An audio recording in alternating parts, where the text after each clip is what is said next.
সবাইকে স্বাগত দীপ্ত সংবাদে, সাথে রয়েছে দোলা ডলরেস। রাজধানীর ভাসানটেক এলাকায় গ্যাসের সিলিন্ডারের আগুনে শিশু সহ একই পরিবারের 6 জন দগ্ধ হয়েছেন। আজ ভোর 4টার দিকে নতুন বাজার কালভার্ট রোডের একটি ভবনের নিচতলায় এই ঘটনা ঘটে। দগ্ধদের শেখ হাসিনা জাতীয় বার্ন ও প্লাস্টিক সার্জারি ইনস্টিটিউটে ভর্তি করা হয়েছে। তাদের শরীরের শতকরা 30 থেকে 82% পর্যন্ত পুড়ে গেছে। সবার অবস্থা আশঙ্কাজনক বলে জানিয়েছেন চিকিৎসকরা।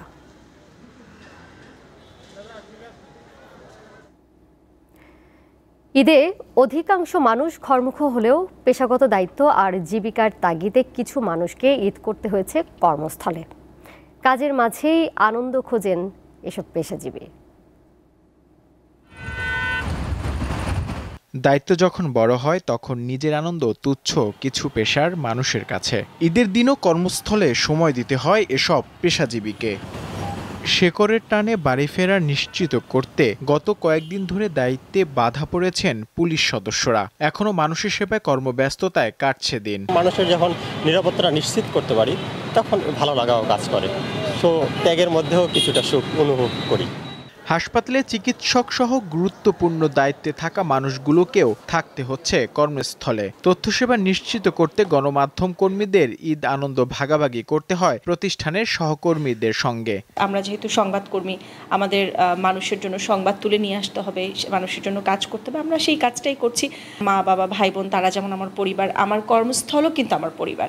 তো আসলে দুই পরিবারের সাথে মিলে ঈদ করা, এটার মধ্যে আসলে একটা আলাদা আনন্দ আছে। পরিবার থেকে একটু দূরে থাকি, সন্তান হয়তো একটু বাবাকে আশা করে, তারপরেও তারাও স্যাক্রিফাইস করে আর আমরাও স্যাক্রিফাইস করি মানুষের জন্য। ভালোই লাগে সবার সাথে ঈদের দিনও অফিস করে কাজ করে আবার নিজের পরিবারের সাথে সময়গুলো কাটানো আর কি। রাজধানীর অধিকাংশ মানুষের ঈদে ছুটি মিললেও কিছু মানুষ বয়ে বেড়াচ্ছেন দায়িত্বের বোঝা। আজকে বউ বাচ্চা দেশে, আমি ঢাকায় ঈদ করতেছি একা একা, যাইতে পারি নাই, ছেলেমেয়ের দেখা করতে পারি নাই, এই জন্যই ঢাকায় আসছি।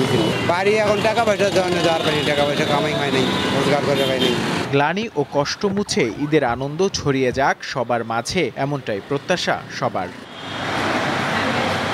নূর আলম, দীপ্ত সংবাদ, ঢাকা। ঈদ আনন্দে মেতে আছে দেশবাসী। এই জন্য বিভিন্ন বিনোদন কেন্দ্র, পর্যটন স্পটগুলোয় ভিড় করছেন অসংখ্য দর্শনার্থী। বিশেষ করে কক্সবাজার ও কুয়াকাটা সমুদ্র সৈকতে এখন অসংখ্য পর্যটকের সমাগম। কক্সবাজারের পর্যটন খাতের ব্যবসায়ীরা জানান, পুরো রোজার মাস প্রায় পর্যটক শূন্য থাকলেও ঈদে সেই খরা অনেকটাই কেটেছে। সকাল থেকে কলাতলি, সুগন্ধা, লাবণী পয়েন্টে সাগরের ঢেউয়ের সঙ্গে মেতে ওঠেন সেখানে ছুটি কাটাতে যাওয়া অসংখ্য মানুষ। প্রায় একই চিত্র পটুয়াখালীর কুয়াকাটার। লেম্বুর বন সমুদ্র সৈকত থেকে চর গঙ্গামতি পর্যন্ত দেশি বিদেশি হাজারো পর্যটকের ভিড়। ঈদের দিন থেকে রাঙামাটিতেও বেড়েছে পর্যটকদের সমাগম। ঘুরে বেড়াচ্ছেন পলওয়েল পার্ক ও ঝুলন্ত সেতু সহ বিভিন্ন স্পটে।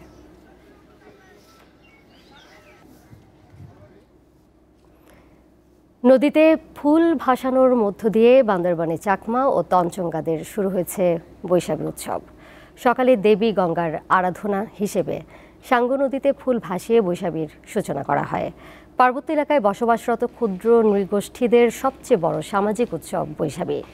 3 দিনব্যাপী এই উৎসব ঘিরে বয়স্ক পূজা, পিঠা তৈরি, মেলা, জলকেলি, নাচ, গান ও খেলাধুলা সহ রয়েছে নানা আয়োজন।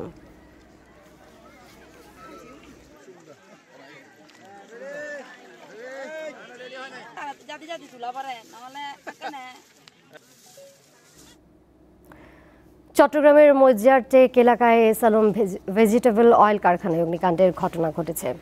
সকাল 8:30টার দিকে লাগা আগুন ফায়ার সার্ভিসের 8টি ইউনিটের প্রায় 2 ঘন্টার চেষ্টায় নিয়ন্ত্রণে আসে।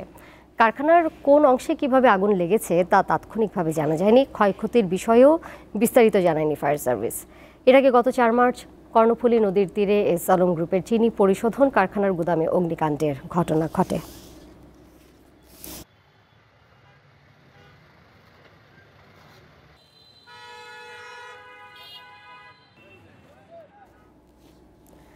আন্তর্জাতিক প্রসঙ্গ, আগামী 24 থেকে 48 ঘন্টার মধ্যে ইসরায়েলের ভূখণ্ডে প্রতিশোধমূলক হামলা চালাতে পারে ইরান। যুক্তরাষ্ট্রের গোয়েন্দা তথ্যের ভিত্তিতে এই খবর জানিয়েছে ওয়াল স্ট্রিট জার্নাল। গোয়েন্দা সূত্রের বরাত দিয়ে প্রতিবেদনে বলা হয়, ইরান সরাসরি নিজেদের ভূমি থেকে ইসরায়েলের মাটিতে আক্রমণের প্রস্তুতি নিচ্ছে। দক্ষিণ অথবা উত্তর ইসরায়েলে সম্ভাব্য এই হামলার প্রস্তুতি নেওয়া হচ্ছে বলেও প্রতিবেদনে উল্লেখ করা হয়। এদিকে ইরানের সম্ভাব্য হামলার আশঙ্কায় ইসরায়েলে থাকা নাগরিকদের সতর্ক করেছে যুক্তরাষ্ট্র।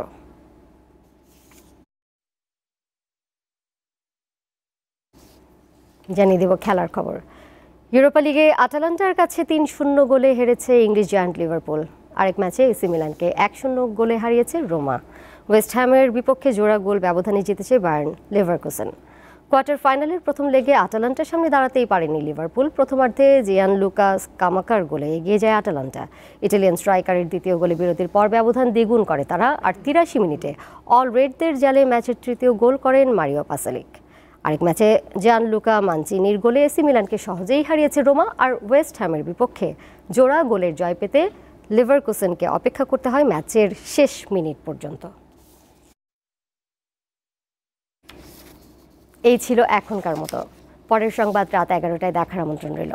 এছাড়া আরও তথ্য এবং বিনোদনের নানা খবরাখবর জানতে যুক্ত থাকুন দীপ্ত ডিজিটাল প্ল্যাটফর্মগুলোতে।